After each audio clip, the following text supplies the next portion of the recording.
ಮಾಜಿ ಮುಖ್ಯಮಂತ್ರಿಗಳಾಗಿರುವಂತಹ ಯಡಿಯೂರಪ್ಪ ಅವರಿಗೆ ಮತ್ತೆ ಸಂಕಷ್ಟ ಎದುರಾಗಿದೆ. ಒಂದು ಕಡೆಯಲ್ಲಿ ಯಡಿಯೂರಪ್ಪ ವಿರುದ್ಧ ಪ್ರಾಸಿಕ್ಯೂಷನ್ಗೆ ಅನುಮತಿಯನ್ನ ಕೋರಿ ಸರ್ಕಾರದ ವತಿಯಿಂದ ರಾಜ್ಯಪಾಲರಿಗೆ ಪತ್ರವನ್ನ ಬರೆಯಲಾಗಿದೆ. ರಾಜ್ಯಪಾಲರಿಗೆ ಕಡತವನ್ನ ರವಾನಿಸಿದೆ ರಾಜ್ಯ ಸರ್ಕಾರ. ಭ್ರಷ್ಟಾಚಾರ ದೂರಿನ ಬಗ್ಗೆ ಪ್ರಾಸಿಕ್ಯೂಷನ್ ಕೋರಿ ಪತ್ರವನ್ನ ಬರೆಯಲಾಗಿದೆ. ಮಾಜಿ ಸಿಎಂ ಯಡಿಯೂರಪ್ಪಗೆ ಮತ್ತೆ ಸಂಕಷ್ಟ. ಬಿಎಸ್ವೈ ವಿರುದ್ಧ ಪ್ರಾಸಿಕ್ಯೂಷನ್ ಅನುಮತಿ ಕೋರಿ ಪತ್ರವನ್ನು ಬರೆಯಲಾಗಿದೆ. ರಾಜ್ಯಪಾಲರಿಗೆ ಕಡತವನ್ನು ರಾಜ್ಯ ಸರ್ಕಾರ ರವಾನಿಸಿದೆ. ಭ್ರಷ್ಟಾಚಾರ ದೂರಿನ ಬಗ್ಗೆ ಪ್ರಾಸಿಕ್ಯೂಷನ್ಗೆ ಕೋರಿ ಪತ್ರವನ್ನು ಬರೆಯಲಾಗಿದೆ. ಬಿಡಿಎ ಹೌಸಿಂಗ್ ನಿರ್ಮಾಣ ಪ್ರಕರಣ ಸಂಬಂಧ ಯಡಿಯೂರಪ್ಪ ವಿರುದ್ಧ ಪ್ರಾಸಿಕ್ಯೂಷನ್ ಅನುಮತಿಗೆ ಕೋರಿ ಮತ್ತೊಮ್ಮೆ ರಾಜ್ಯಪಾಲರಿಗೆ ಮನವಿಯನ್ನು ಮಾಡೋಕೆ ಕಳೆದ ಸಂಪುಟ ಸಭೆಯಲ್ಲಿ ನಿರ್ಧಾರವನ್ನು ಕೈಗೊಳ್ಳಲಾಗಿತ್ತು. ಅದರಂತೆ ರಾಜ್ಯಪಾಲರಿಗೆ ಬಿಎಸ್ವೈ ವಿರುದ್ಧ ಪ್ರಾಸಿಕ್ಯೂಷನ್ ಅನುಮತಿಯನ್ನು ಕೋರಿ ಕಡತವನ್ನು ರವಾನಿಸಲಾಗಿದೆ. ಆದರೆ ರಾಜ್ಯಪಾಲರಾಗಿರುವಂಥ ತಾವರ್ಚಂದ್ ಗೆಹ್ಲೋಟ್ ಯಾವ ನಿರ್ಧಾರವನ್ನು ಕೈಗೊಳ್ಳುತ್ತಾರೆ ಎನ್ನುವುದು ಸಾಕಷ್ಟು ಕುತೂಹಲಕ್ಕೆ ಕಾರಣವಾಗ್ತಾ ಇದೆ. ಇನ್ನೊಂದು ಕಡೆಯಲ್ಲಿ ಬಿಎಸ್ವೈ ಭವಿಷ್ಯ ಏನಾಗಬಹುದು ಈ ಲೆಕ್ಕಾಚಾರವೂ ಕೂಡ ಇದೆ. ಬಿಡಿಎ ಹೌಸಿಂಗ್ ನಿರ್ಮಾಣ ಪ್ರಕರಣಕ್ಕೆ ಸಂಬಂಧಿಸಿದಂತೆ ಟಿಜೆ ಅಬ್ರಹಾಂ ದೂರಿನ ಮೇರೆಗೆ 2020ರಲ್ಲೂ ರಾಜ್ಯಪಾಲರಿಗೆ ಅನುಮತಿಯನ್ನು ಕೋರಿ ಕಡತವನ್ನು ಮಂಡಿಸಲಾಗಿತ್ತು. ಆದರೆ ಯಡಿಯೂರಪ್ಪ ವಿರುದ್ಧ ಪ್ರಾಸಿಕ್ಯೂಷನ್ಗೆ ಅನುಮತಿಯನ್ನು ನೀಡೋಕೆ ರಾಜ್ಯಪಾಲರು ತಿರಸ್ಕರಿಸಿದರು. ಈಗ ಮತ್ತೊಮ್ಮೆ ಸಿದ್ದರಾಮಯ್ಯ ಸರ್ಕಾರ ಅನುಮತಿಯನ್ನು ಮರುಪರಿಶೀಲಿಸುವಂತೆ ಕೋರಿ ಕಡತವನ್ನು ಕಳುಹಿಸಿದೆ ಎನ್ನುವಂಥದ್ದು ಗೊತ್ತಾಗ್ತಾ ಇದೆ. ಟಿಜೆ ಅಬ್ರಹಾಂ 2020ರ ನವೆಂಬರ್ 19ರಂದು ಎಸಿಬಿಗೆ ದೂರನ್ನು ಕೊಟ್ಟಿದ್ದರು. ಭ್ರಷ್ಟಾಚಾರ ನಿಗ್ರಹ ಕಾಯ್ದೆ, ಅಕ್ರಮ ಹಣ ವರ್ಗಾವಣೆ ಕಾಯ್ದೆ 2002ರ ಅಡಿಯಲ್ಲಿ ಯಡಿಯೂರಪ್ಪ ಹಾಗೆಯೇ ಅವರ ಕುಟುಂಬ ಸದಸ್ಯರ ವಿರುದ್ಧ ಕ್ರಮಕ್ಕೆ ಮನವಿಯನ್ನು ಮಾಡಿದರು. ಆದರೆ ಪ್ರಕರಣದ ವಿಚಾರಣೆಯನ್ನು ನಡೆಸಿದ್ದ ನ್ಯಾಯಾಲಯ ಹಾಲಿ ಮುಖ್ಯಮಂತ್ರಿಗಳಾಗಿರುವಂಥ ಯಡಿಯೂರಪ್ಪ ವಿರುದ್ಧ ಅಂತ ಹೇಳಿದರೆ ಈ ಹಿಂದೆ ಮುಖ್ಯಮಂತ್ರಿ ಆಗಿದ್ದಂಥ ಸಂದರ್ಭದಲ್ಲಿ ವಿಚಾರಣೆಗೆ ರಾಜ್ಯಪಾಲರ ಅನುಮತಿ ಅಗತ್ಯ ಅಂತ ಹೇಳಿತ್ತು.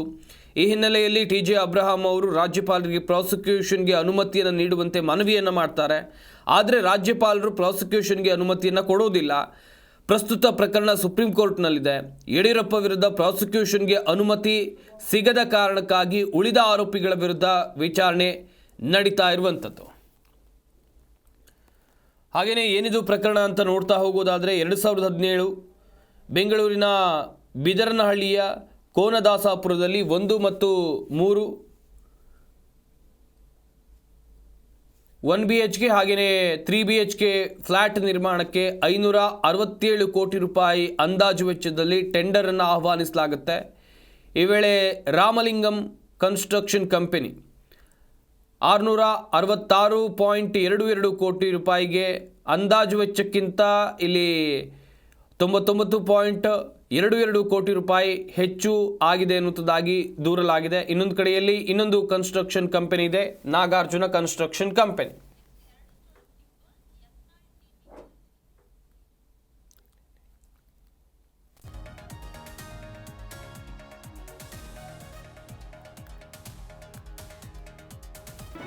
ಜಿ ಕನ್ನಡ ನ್ಯೂಸ್ ಈಗ ನಿಮ್ಮ ಮನೆಯಲ್ಲೇ ನೋಡಿ. ಎಲ್ಲ ಕೇಬಲ್ಗಳಲ್ಲಿ ಈಗ ಲಭ್ಯ.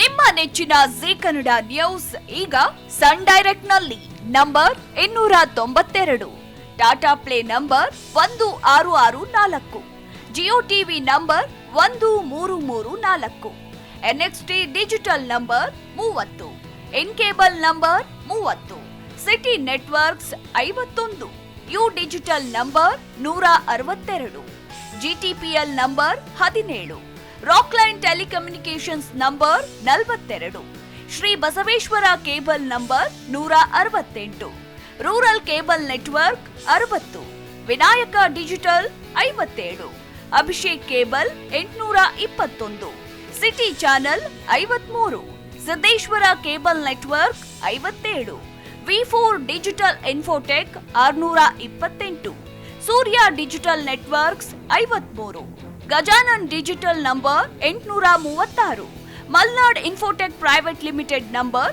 56, Metrocast number 830, Victory digital number 167ರಲ್ಲಿ ನೋಡಿ ಆನಂದಿಸಿ.